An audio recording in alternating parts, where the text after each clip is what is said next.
방금 읽은 사무엘하 12장 13절에서 23절의 말씀을 통하여 다윗의 회개 그리고 순종이라는 이름으로 하나님의 말씀을 전하도록 하겠습니다. 우리는 지금 참으로 힘든 시대를 살아가고 있습니다.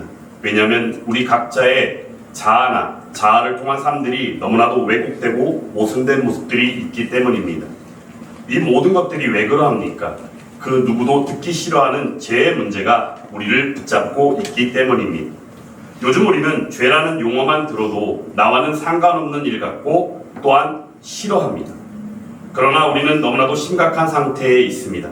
죄의 각성은커녕 지은 죄조차도 죄로 여기지 아니하거나 극도로 이기적인 만족과 행복을 당위성으로 이야기하면서 지은 죄로부터 피하거나 또한 그것에 대하여 의연하거나 외면하려고 하는 것이 요즘 우리들의 모습이기 때문입니다. 나는 죄입니다라는 고백이 오히려 용감한 사람이나 하는 일이 되어버렸습니다. 하지만 성경에서는 분명하게 말합니다. 로마서 3장 23절에서 모든 사람이 죄를 범하였음에 하나님의 영광에 이르지 못하더니라고 말씀하며 로마서 5장 12절 말씀에서는 아담의 원죄에 대하여 말하며 그러므로 한 사람으로 말미암아 죄가 세상에 들어오고 죄로 말미암아 사망이 들어왔나니 이와 같이 모든 사람이 죄를 지었으므로 사망이 모든 사람에게 이르렀느니라 라고 말씀하고 있다는 사실입니다. 아담의 원죄로 인한 그 누구도 부정할 수 없는 죄인됨, 그 죄인됨에 대하여 우리들에게 주신 하나님의 사랑으로 말미암은 예수 그리스도가 이 땅에 오심은 우리에게 구원의 필요성과 함께 구원을 이루시는 성체의 모습으로 우리에게 주신 하나님의 은혜이기도 합니다. 전도서에서는 7장 20절에서 이렇게 또한 말씀합니다. 선을 행하고 전혀 죄를 범하지 아니하는 의는 세상에 없기 때문이로다 라고 말씀하고 있다는 것이죠. 그러므로 이 땅에 살아가는 인간이라면 선을 행하고 또한 그 가운데 죄를 범하지 아니하는 의인된 사람은 아무도 없다는 것을 분명하게 하나님께서는 말씀을 통하여 우리에게 일러주셨습니다. 오늘 읽은 사무엘하에 나와 있는 다윗의 범죄, 사실 이러한 전도서 7장 20절의 말씀에 해당하는 이 죄의 문제는 다윗조차도 비켜갈 수 없는 모습이었다는 것을 우리는 분명히 알아야 합니다. 오늘 본문을 통해서 우리는 다윗의 대표적인 범죄를 보게 됩니다. 그것은 무엇입니까? 사실 오늘 우리가 읽은 사무엘하 12장 말씀 바로 앞장인 11장에서는 다윗이 범죄한 모습을 그대로 언급하고 있습니다. 그 내용이 즉스는 우리아의 아내 밧세바를 간음하는 것이었고 또한 이를 은폐하거나 자신의 죄를 감추거나 또한 잊어버린 자신의 양심을 그저 감추기에 급급한 다윗의 모습으로서 우리아를 최전방에 보내어 죽게 하게 된 바로 살인하는 모습까지도 범죄로 드러나게 되었습니다. 이 죄의 문제는 너무나도 심각한 일입니다. 그냥 단순히 욕정을 이기지 못하고 저지른 순간의 잘못 혹은 실수로 지나는 것이 아니라 그 자신의 양심까지도 무감각해져 버리고 죄에 대한 각성은커녕 죄 자체도 그에게는 없는 일처럼 여겨지는 다윗의 모습이었던 것을 우리는 분명히 보게 됩니다. 하지만 하나님께서는 이 다윗의 범죄를 그대로 내버려 두지 않으셨습니다.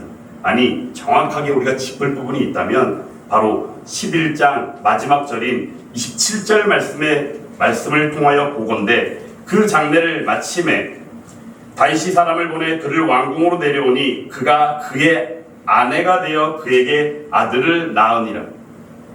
다윗이 행한 그 일이 여호와 보시기에 악하였더라라고 말씀하는데 이 내용을 보더라도 다윗이 하나님께로 돌이키고 돌아올 수 있는 시간이 충분히 주어졌다는 것을 우리는 인지해야 합니다.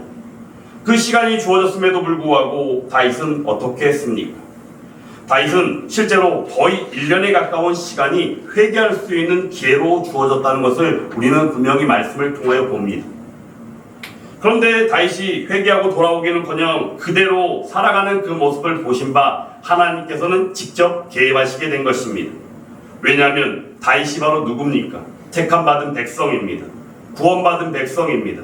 하나님께서 직접 세우신 왕입니다. 그리고 또한 가장 중요한 것은 하나님께서 약속하신 언약 가운데에 다윗 왕국 언약으로서 그 대상이 된 왕이었기 때문입니다.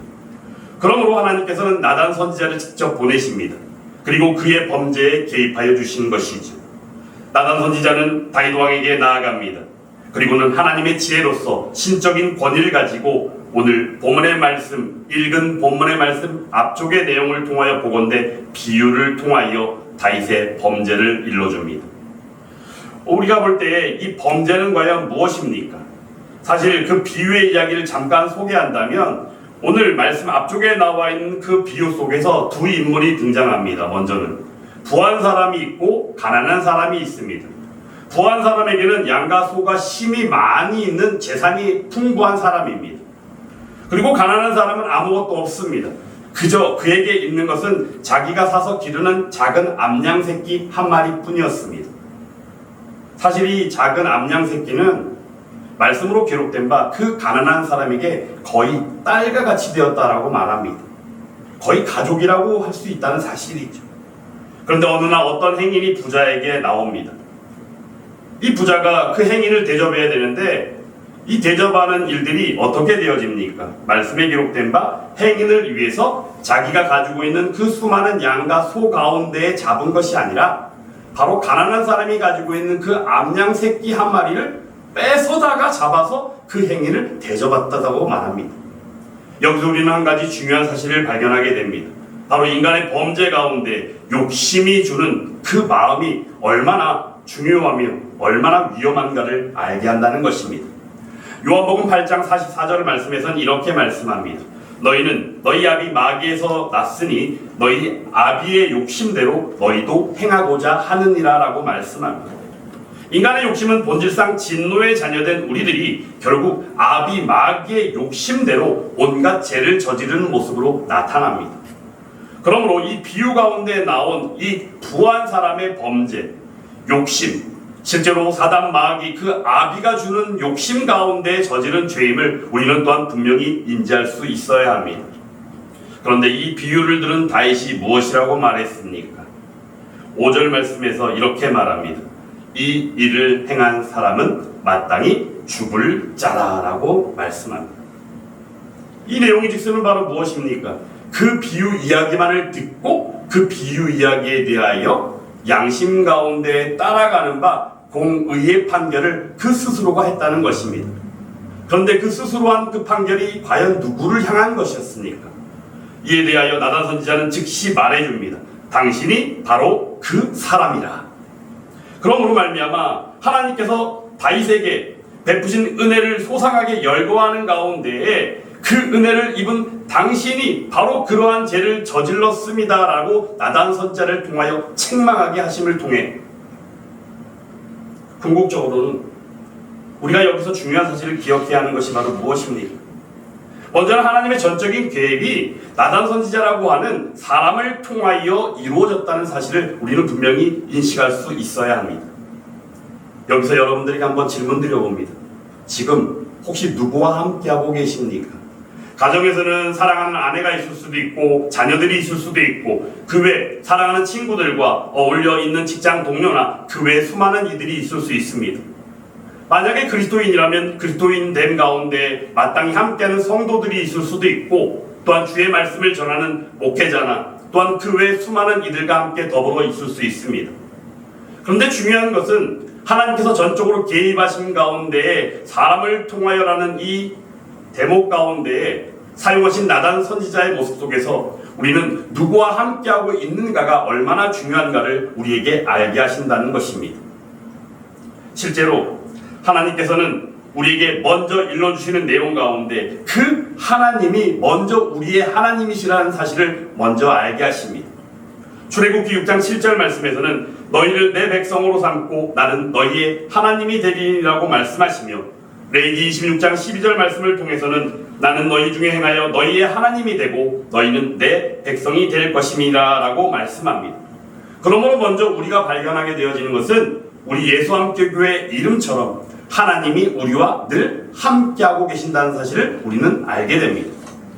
그리고 그 가운데 하나님께서는 함께 하시는 그 하나님의 은혜를 갖가지 방법으로 또한 보여주십니다.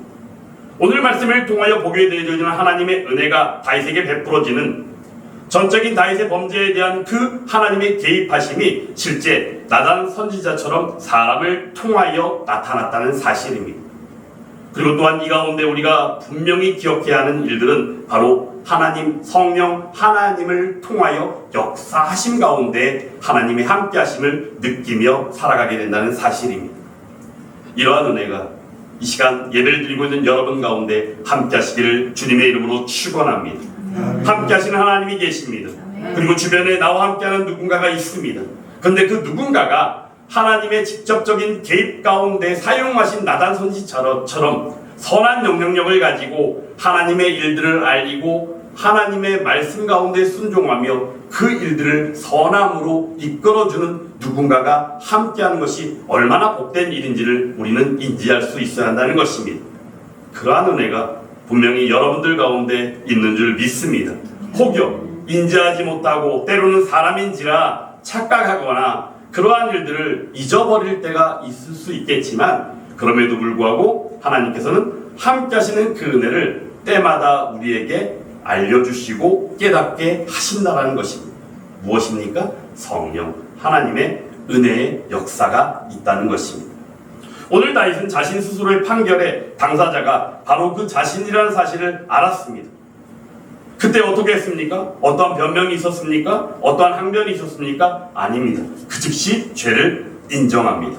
오늘 13절 말씀에서는 다윗이 나단에게 이르되 무엇이나 말합니까? 내가 여호와께 죄를 범하였습니다 라고 그대로 인정하는 것을 보게 됩니다. 사실 그 죄를 인정하는 것, 이 일에 대해서 오늘 다윗은 시편 51편의 말씀을 통해서 자신의 그 범죄에 대하여 자복하고 회개하는 심정을 시편 51편의 말씀 속에서 그대로 드러내며 하나님 앞에 고백하는 것을 보게 됩니다. 그 안에서 회개하는 그 자신의 죄를 각성합니다. 그리고 그 죄로부터의 돌이킴이 하나님 안에 있음을 인정하고 고백하고 있습니다. 시편 51편 1절 2절 말씀에서는 이렇게 말씀합니다. 하나님이여 주의 인자를 따라 내게 은혜를 베푸시며 주의 많은 긍휼을 따라 내 죄악을 지워주소서. 나의 죄악을 맑게 씻으시며 나의 죄를 깨끗이 제하소서라고 말씀합니다. 그리고 시편 51편 9절 10절에서는 또한 이렇게 이야기합니다. 주의 얼굴을 내 죄에서 돌이키시고 내 모든 죄악을 지워주소서. 하나님이여 내 속에 정한 마음을 창조하시고 내 안에 정직한 영을 새롭게 하소서. 아멘. 악을 외면하고 하나님께로 온전히 돌이키고 나아오는 것이 회개입니다. 사실 이 회개에 대한 의미는 일반적으로 우리는 어떻게 알고 있습니까? 죄를 뉘우치고 용서를 구하는 것 정도로 여깁니다. 하지만 회개라는 이 용어의 헬라의 단어로 볼 때 메타노에오라는 그 단어를 쓰는데 그 의미가 바로 무엇이냐면 마음을 바꾸다라는 뜻을 가지고 있습니다. 실제로 이 헬라어 단어인 메타노에오, 마음을 바꾸다라는 이 단어 하나만을 통해서 보더라도 회개라는 것이 단순히 죄를 뉘우치고 용서를 구하는 것으로 지나는 것이 아니라 하나님의 의로 돌아가는 변화를 말하는 것임을 우리는 분명히 알아야 한다는 것입니다. 그러므로 회개는 단적으로 표현하면 무엇입니까? 악을 외면하고 하나님께로 돌아가는 것입니다. 그러면 시편 51편의 말씀을 통하여 다윗은 그 전적인 주권하심 가운데 있는 하나님 앞에 온전히 자신의 죄를 자복하고 회개하는 가운데 하나님의 그 주권하심의 은혜를 바라며 시편 51편의 말씀이 기록되어졌음을 우리는 알게 된다는 것입니다. 그리고 또한 다윗의 범죄에 대한 우리가 주목해야 될 표현 하나가 있습니다. 오늘 말씀 가운데 보면 14절 말씀에서는 여호와의 원수가 크게 비방할 거리라는 표현이 나옵니다. 여호와의 원수가 크게 비방할 거리. 죄는 여호와의 원수인 바로 사단 마귀가 하나님을 조롱하고 또한 크게 비방하게 합니다. 결국 다윗의 범죄 자체가 주는 결과는 하나님을 조롱하고 하나님을 경멸하고 하나님을 또한 비방하는 일들로 나가겠다는 것을 나단 선지자가 분명하게 일러주는 것을 보게 됩니다. 죄는 여호와의 원수인 사단 마귀가 하나님을 조롱하고 크게 비방하는 것, 이 사실을 우리는 분명히 알아야 합니다. 그러므로 우리는 죄의 의미를 성경적으로 분명하게 상고해야 합니다. 죄는 단지 악한 것에 지나는 것이 아닙니다.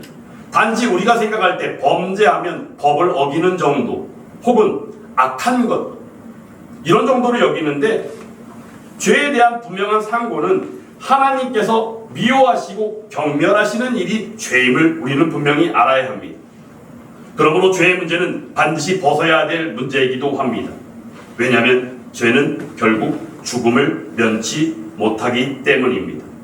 오늘 말씀 가운데 이 죄의 문제에 대해서 나단 선지자를 통하여 책망하시고 실제 다윗이 하나님의 전적인 개입하심을 인정하는 가운데 죄를 회개하고 나아올 때 하나님의 일하심은 어떤 방식으로 나타났습니까?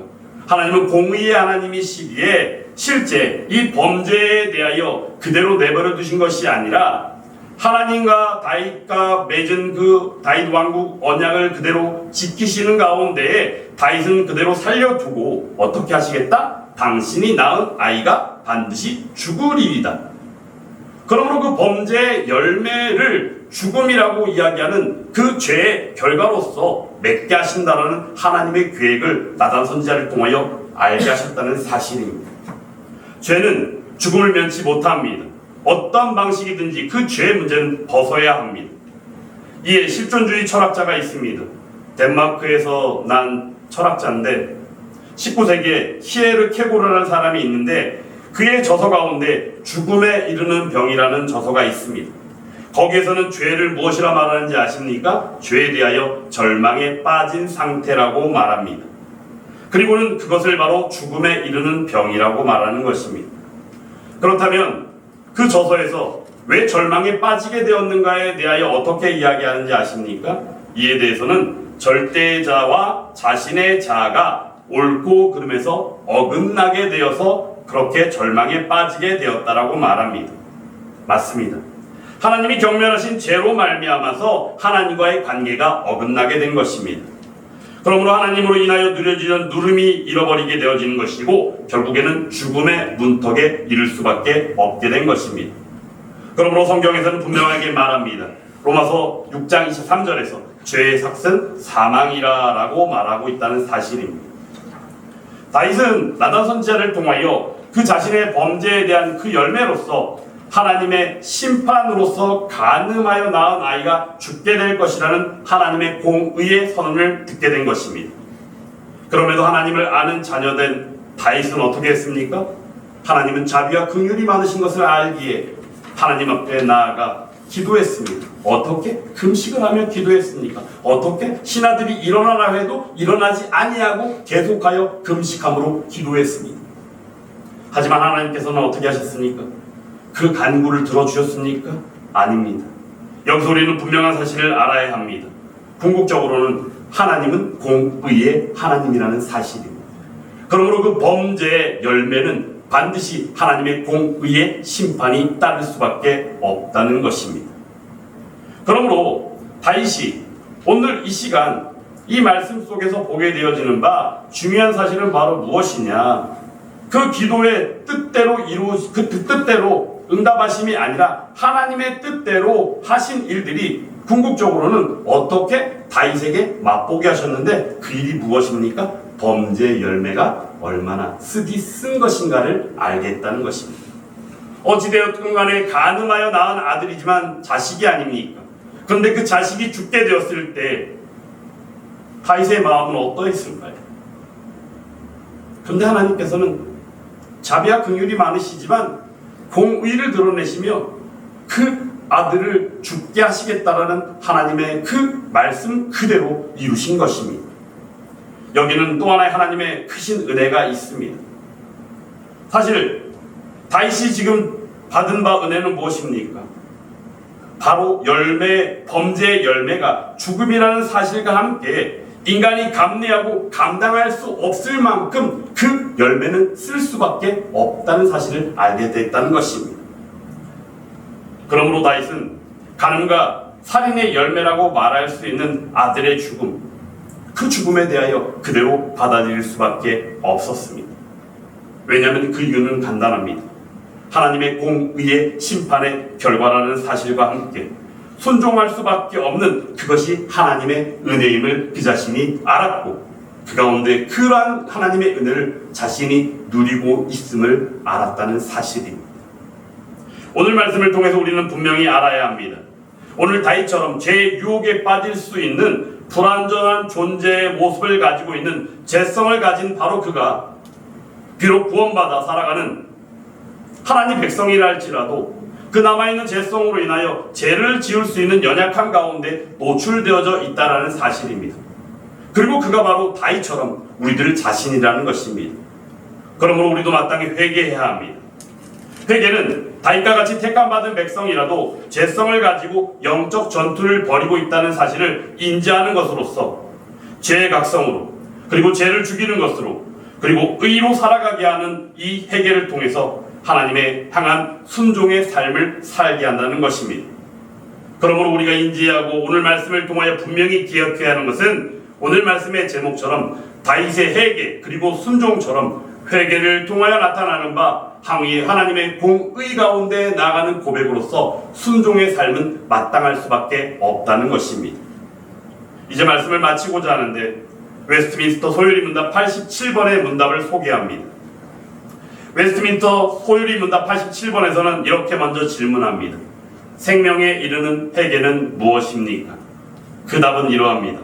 생명에 이르는 회개는 구원의 은혜인데 이 은혜로 말미암아 죄인은 자기 죄를 바로 알고 그리스도 안에 있는 하나님의 자비를 깨달아 죄를 슬퍼하고 미워함으로 죄에서 떠나 하나님께로 돌이켜 굳센 결심과 노력으로 새롭게 순종하는 것입니다 라고 답을 하고 있습니다. 여기서 주목할 단어를 짚는다면 회개가 은혜라는 사실입니다. 회개는 내가 하는 것으로 여기지만 하나님께서 전적으로 개입하시고 실제 구원받은 백성으로서 예수 그리스도의 그 속죄함의 은혜를 입은 바 성화의 삶을 살아가는 그리스도인이라면 마땅히 나아가는 바 그 가운데 죄의 유혹으로부터 이길 수 있는 은혜를 성령의 역사를 통하여 받게 되어지고 또한 그럼에도 불구하고 죄를 이기지 못하고 범죄하였을 때 그 죄를 오늘 나단 선지자를 통하여 회개한 다윗처럼 회개함으로 나아가 하나님께로 돌아서는 은혜가 성령의 역사로 주어지게 된다는 사실입니다. 그러므로 오늘 말씀을 통해 보건대 핵심적인 것은 회개가 하나님의 은혜로 주어졌다는 것입니다. 질문드립니다. 지금 이 시간 하나님 앞에 예배하고 있는 여러분들 진정 구원받은 백성입니까? 하나님의 은혜로 살아가십니까? 그러므로 이 시간 하나님 앞에 예배를 드리고 있습니까? 그리하다면 우리가 인정하고 싶지 않아도 죄성 가운데 노출되어져 있고 영적 전투 가운데 한 주간의 삶을 살아온 만큼 오늘 이 시간 우리들에게 성령의 역사 가운데 우리들의 일거수일투족의 그 삶을 다시금 돌아보게 하시고 그 가운데 그 사실 가운데 죄를 각성하고 그 죄가 얼마나 비참한가를 다시 한번 느끼는 가운데 그 죄로부터 벗어나려는 그 노력이요 능력을 성령께서 오늘 우리들에게 베풀어 주시는 줄 믿습니다. 그 은혜가 오늘 이 시간 예배 가운데 함께하고 있는 여러분들 가운데 하나님께서 베풀어 주시기를 간절히 원하는데 저는 사실 이 시간 말씀을 전하는 가운데서도 한 주간 말씀을 준비하는 가운데서도 사실 안타까운 마음과 함께 속상한 마음이 늘 교차하는 가운데 한 주간을 살아왔다는 것을 하나님 앞에 고백하며 여러분들 앞에 또한 고백을 드립니다. 이유는 바로 무엇입니까? 우리들 자신의 삶조차도 결코 쉽지 않고 녹록하지 않은 현실의 삶을 살아가지만 궁극적으로는 사방에서 들려오는 이야기들을 보면 어느 거 하나라도 온전하게 보여지는 것이 전혀 없는 시대를 우리가 지금 살고 있는 것이 얼마나 속상하고 안타까운지 모릅니다. 그리고 말씀을 전하며 이 죄의 문제에 대하여 언급한 바 우리가 가장 중요하게 기억해야 할 것은 죄를 죄로 여기지 아니하고 죄조차도 우리가 거부하고 우리들 자아조차도 우리가 인식하기는커녕 그것을 바꾸어 버리거나 그것에 대하여 우리가 부정하려고 하는 모습들이 이 시대 가운데 우리의 삶으로 너무나도 드러나 있다는 사실, 그리고 사방에서 들려지는 이야기들과 사건 사고들을 통하여 우리의 자아가 과연 어떻게 나아가야 할까에 대하여 고민할 수밖에 없는 이 시대가 바로 우리의 삶 가운데 얼마나 힘든 시대를 우리가 살고 있는가를 고백하지 않을 수 없다는 것이죠. 하지만 우리는 거기에 대해서 우왕좌왕하거나 방황하거나 힘들어할 이유가 전혀 없다는 것입니다. 왜냐하면 우리 교회의 이름처럼 우리의 하나님 되시는 예수 그리스도께서 지금도 함께 하시며 우리의 삶을 책임지시고 우리의 삶이 온전히 하나님이 경멸하시고 가장 싫어하시고 가장 미워하시는 그 죄를 이기게 하시는 물론이거니와 죄성으로 인하여 살아가는 바 죄를 지은 가운데 있을지라도 그 죄를 반드시 각성하는 가운데 회개할 수 있도록 하나님께서 은혜를 베풀어 주신다는 사실입니다. 그러므로 우리들을 어떻게 하십니까? 굳건하게 지켜주신다는 것이죠. 한 주간의 삶이 또한 그렇게 나아갈 줄 믿습니다. 그러면 우리의 마땅한 바는 무엇입니까? 우리와 함께 하시는 그분만을 의지하고 인정하며 그분의 주권 가운데 모든 것을 내어 맡겨드리며 그 삶을 살아가는 것. 그 삶이 예수함교회에 속한 저와 여러분들의 삶이 될 수 있기를 주님의 이름으로 축원합니다. 그 결과는 무엇입니까? 반드시 승리케 되어질 줄 믿습니다.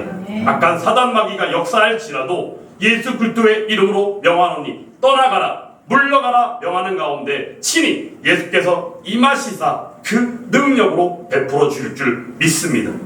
이러한 은혜가 또한 한 주간 주어질 우리의 삶 가운데 늘 함께 할 수 있기를 주님의 이름으로 축원합니다.